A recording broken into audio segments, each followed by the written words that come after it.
Good afternoon. I was president in 2006-2007. At that time, the board was debating our club need for a permanent home.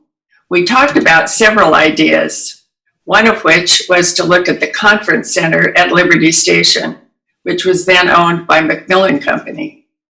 Following much discussion, it was decided not to move forward with an offer, but the desire to have a permanent home for Club 33 still remained. So the question became, what would David do? Hey Mary, it's Michelle. Sorry to call you at home. Hey, we have got a big problem. Yeah, no, my heart's fine. We just had a cancellation of our event on the Midway tomorrow morning, 7 a.m. I know, 500 people. How are we going to get a hold of everybody? Military awards. This is a crisis.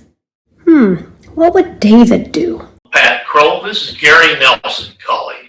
You remember back in 1987, at the end of my Rotary year, it was almost in the year, the Supreme Court of the United States said, Rotary, you're going to admit women.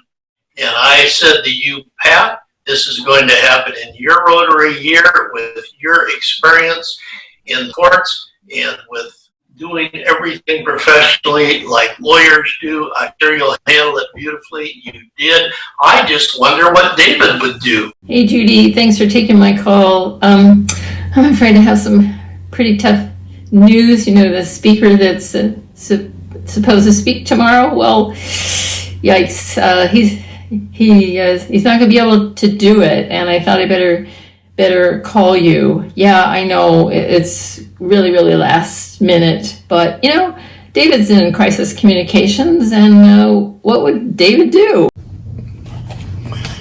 Well, it's not what would Dave do, it's what Dave did. Dave has been an electric man. He's a whirlwind of gyrations, and he's fueled by fire, electricity, dynamite, and even nuclear fusion. I had a small disagreement with him once, several years ago, and I remember he said at the end of our conversation, he said, well, Tom, that's one way to look at it. And then he said, it's like the fly said as he walked across the mirror. That's one way of looking at it. And I enjoyed that very much. He's a generous and caring sentimentalist. He's like the guy who cries at supermarket openings. But the best legacy he's left to all of us is his view of the future. He embraces Rotaracts, he embraces high school students, new members. He's the kind of guy who'll make Rotary grow and achieve truly great results. Thank you, Dave, for your enthusiasm. After all, that's the secret of a good life, and you've got it, Dave. Thanks very much.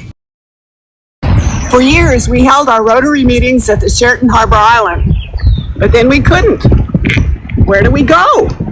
Liberty Station? What would David do? San Diego Rotary, thank you so very much for your support of the Haynes Solar Cooker. Hey Bruce, how are you? I hope you're enjoying the 4th of July holiday. What? You want to resign? Bruce, this is the best job in all of Rotary. What do you mean? I don't understand. When do you want to resign? How much notice are you giving me? Bruce, I just can't believe it. This is just unbelievable. Okay, if that's the way you feel.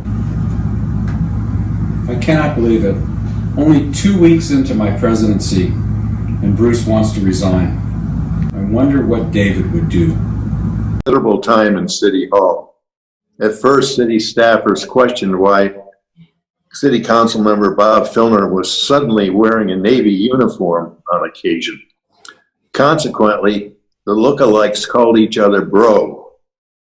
Fast forward to the 2012 Club 33 mayoral debate between Bob Filner and Carl DeMaio.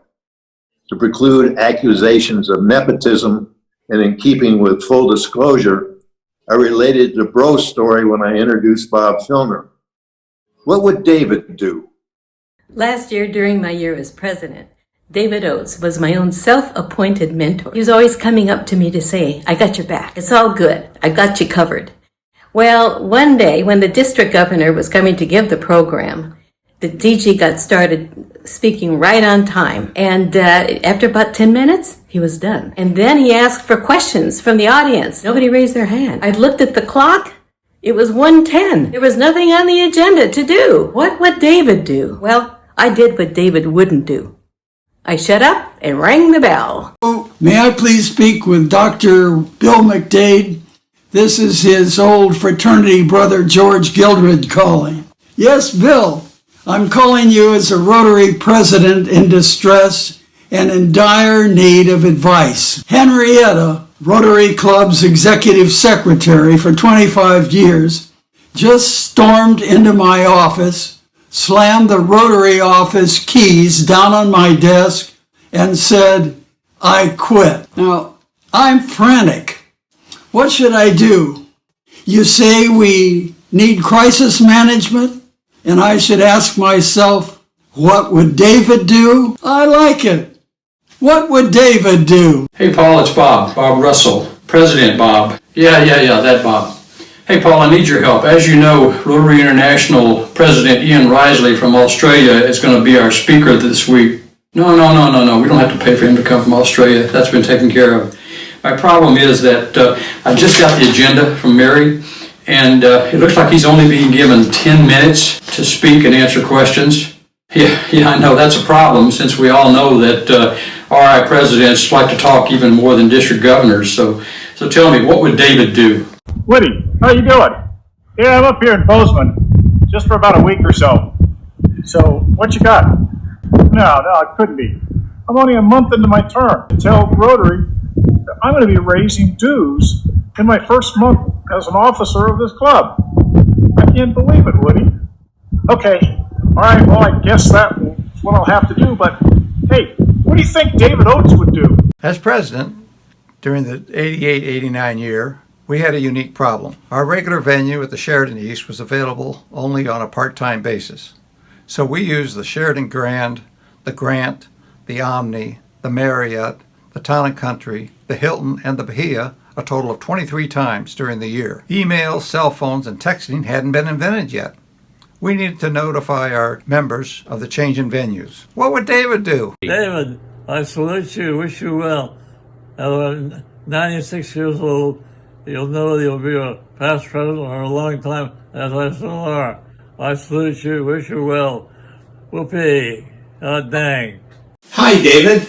Bill McDade here. David, first I want to thank you for doing a great job as president of our club during very unusual and challenging circumstances. As I looked over my approximately 25 years since I was club president, I found some memorabilia that I had not seen in years, and it resulted in a very unusual and surprising request that I hope you can help me handle. I met a young girl in Nochislan, Mexico with severe bow legs with the Mercy Most program, and we brought her to San Diego to straighten her legs, and after 2 10-hour operations, her legs indeed were straight. And she was very grateful for what we did, and I kept receiving thank you letters from her.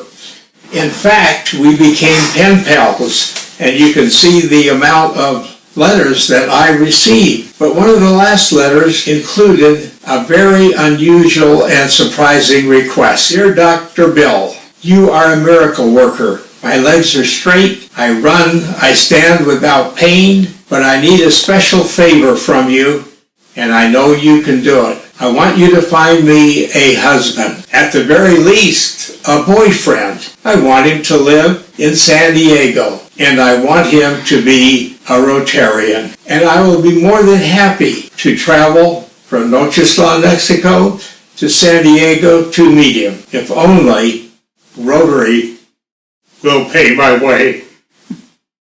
Dave, what would you do with this request?